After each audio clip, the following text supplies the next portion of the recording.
Rosario. Yan po ang barangay hall ng Rosario. Maulang umaga mga ka-joiners. Dito tayo ngayon sa ROTC Rosario. Papakita namin sa inyo kung ano yung improvement ng dating itong area ito ay squatter area. Bago po ang lahat, ako sa bago pala sa aming channel, ka-joiners ko din po. Dati po ako, midwife dito sa Pasig City Health Department na ito po ay dating area namin. Shout out sa aming doktor, si Dr. Mary Jane Manalo. Halos araw-araw pumupunta kami dito at nag-home visit.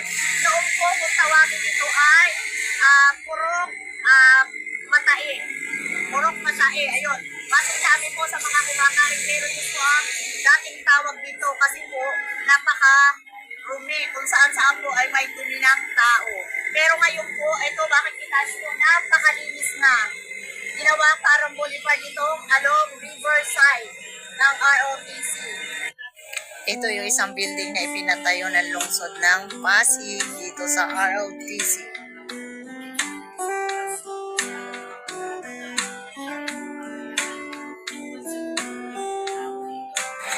Ayan o.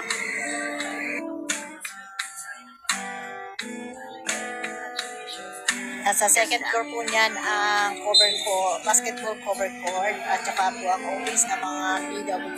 Ayan. Tingnan nyo to o. Yan o, isang haba na yan o. Yan, yung dating yan punong-puno na squatter. Yan na yan ngayon. Sa gabi maganda yan.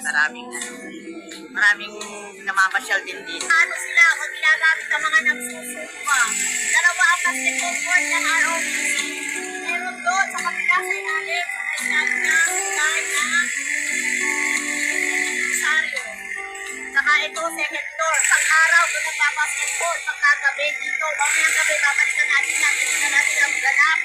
Paggabi, dito ginaganap ang basketball. Ito, papakita natin. Busalan, papakita natin yung ang kahabaan itong boulevard. Ninyo ha. Yun o. Walang lupa. Umayos.